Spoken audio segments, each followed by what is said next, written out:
और जिन्हें कांग्रेस पार्टी ने अपने लंबे अरसे के रहे शासनकाल में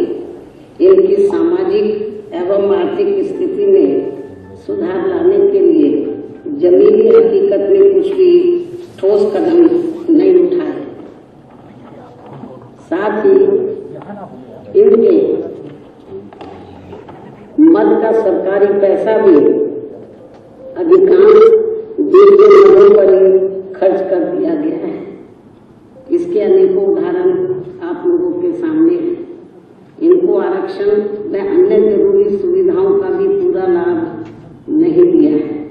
ताकि ये लोग आर्थिक तौर पर हमेशा दूसरों के ऊपर ही निर्भर बने रहे, जिससे दुखी होकर फिर बहुत पहले ही बाबा साहब डॉक्टर भीमराव अम्बेडकर ने इनकी केंद्र की रही सरकार से अपने कानूनी मंत्री पद से इस्तीफा तक भी दे दिया था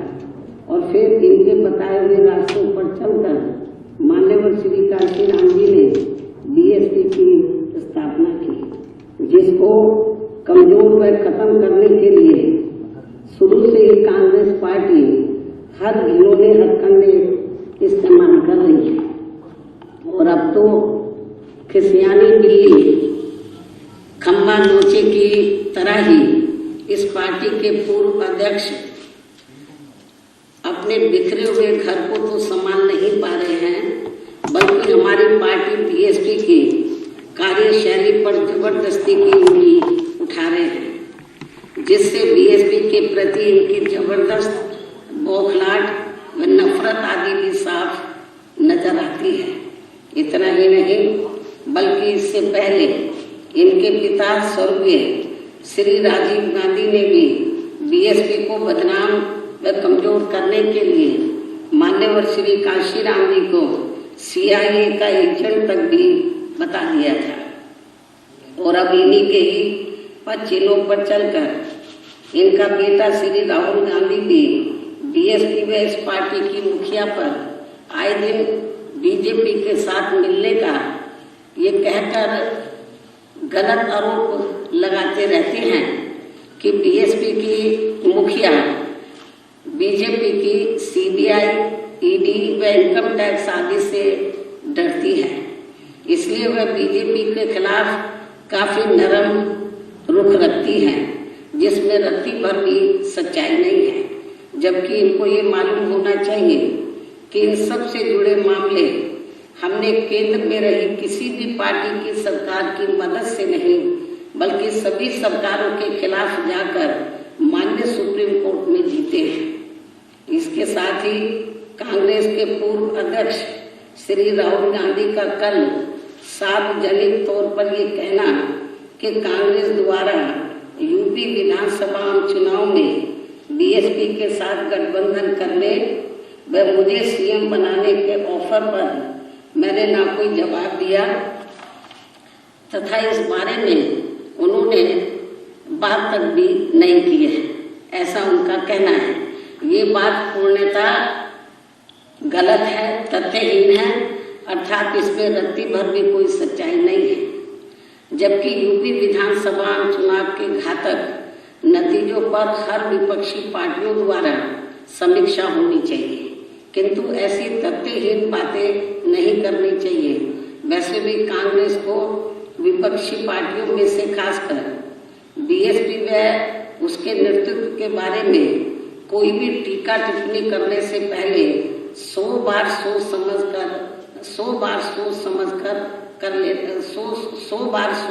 कर लेना चाहिए। कोई भी टीका टिप्पणी करने से पहले कि बीजेपी से लोहा लेने के मामले में उसका अब तक अपना रिकॉर्ड क्या रहा है कांग्रेस पार्टी का। साथ ही बीएसपी व उसके नेतृत्व के साथ कदम कदम पर राजनीतिक षड्यंत्र, दगा व खासकर मध्य प्रदेश व राजस्थान आदि राज्यों में बार बार विश्वासघात किए जाने आदि को थोड़ी देर के लिए भुला भी दिया जाए तो भी बीजेपी के विरुद्ध राजनीतिक लड़ाई लड़ने में कांग्रेस का अपना रिकॉर्ड हमेशा काफी लचर व ढुलमुल ही रहा है। अर्थात कांग्रेस पार्टी सत्ता में रहते हुए व सत्ता से बाहर हो जाने के लंबे समय बाद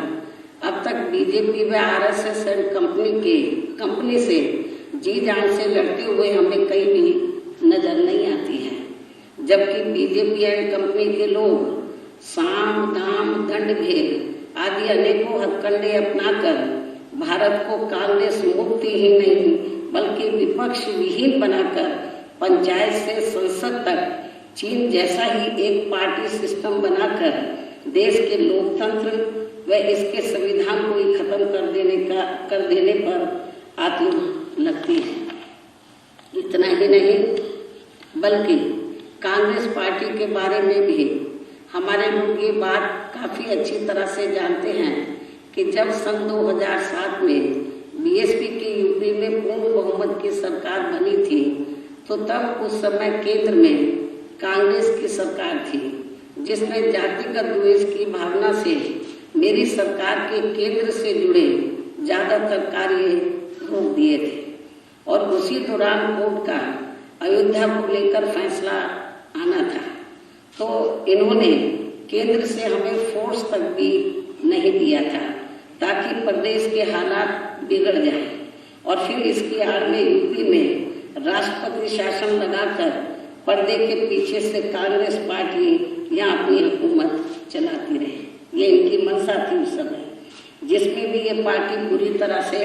विफल रही। इतना ही नहीं बल्कि खुद श्री राहुल गांधी ने भी उस समय आए दिन यहाँ यूपी में मेरी सरकार को जबरदस्ती बदनाम करने के लिए कभी पैदल मार्च किया, आप लोगों को मालूम है जब मेरी सरकार थी कभी पैदल मार्च किया तो कभी धरना प्रदर्शन आदि भी खूब किया, लेकिन यहाँ दूसरी पार्टियों की रही सरकारों में इन्होंने ऐसा कुछ भी नहीं किया। यहाँ मैं इस बात को फिर से दोहराना चाहती हूँ कि इनको हमारी पार्टी के बारे में कुछ भी कहने से पहले केवल अपना खुद का घर भी जरूर देख लेना चाहिए जो बिखरा पड़ा है, जिसका बीजेपी भी खूब फायदा उठा रही है। अर्थात इनको दूसरों की चिंता करने की बजाय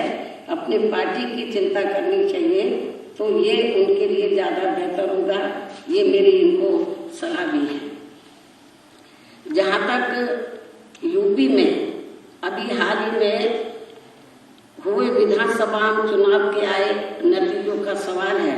तो इस चुनाव में इस बार जिन कारणों से बीएसपी का रिजल्ट अच्छा नहीं आया है वो मैंने 11 मार्च को मीडिया में सही बता दिया है और उन कारणों को भी समझकर तब इनको बीएसपी पर कोई टीका टिप्पणी आदि करनी चाहिए।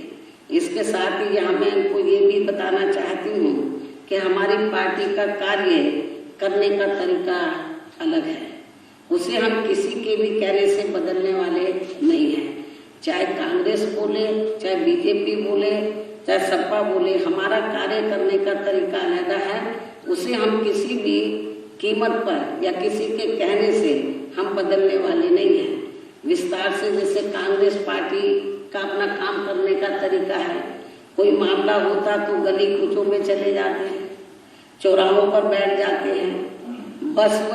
घाट यात्रा निकालकर किस्म किस्म के नाटक आदि करते रहते हैं। ये हमारी पार्टी नहीं करती है। इसके साथ ही संसद में कांग्रेस के पूर्व अध्यक्ष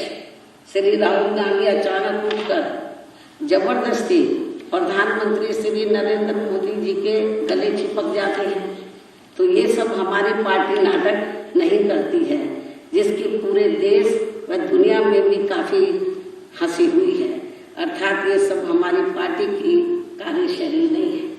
इसके साथ साथ यहाँ मैं कांग्रेस को ये भी याद दिलाना चाहती हूँ, कांग्रेस ने पिछला विधानसभा का आम चुनाव सपा के साथ मिलकर लड़ा था, तो तब ये पार्टी यहाँ बीजेपी को सत्ता में आने से नहीं रोक पाई थी। ऐसा क्यों हुआ, इसका भी जवाब जनता को इनको जरूर देना चाहिए। इसलिए अब संक्षेप में मेरा यही कहना है, कांग्रेस हो या अन्य कोई भी पार्टी हो, इनको दूसरी पार्टियों पर कुछ भी कहने से पहले खुद भी अपने गिरेबान में जरूर झांक कर देखना चाहिए।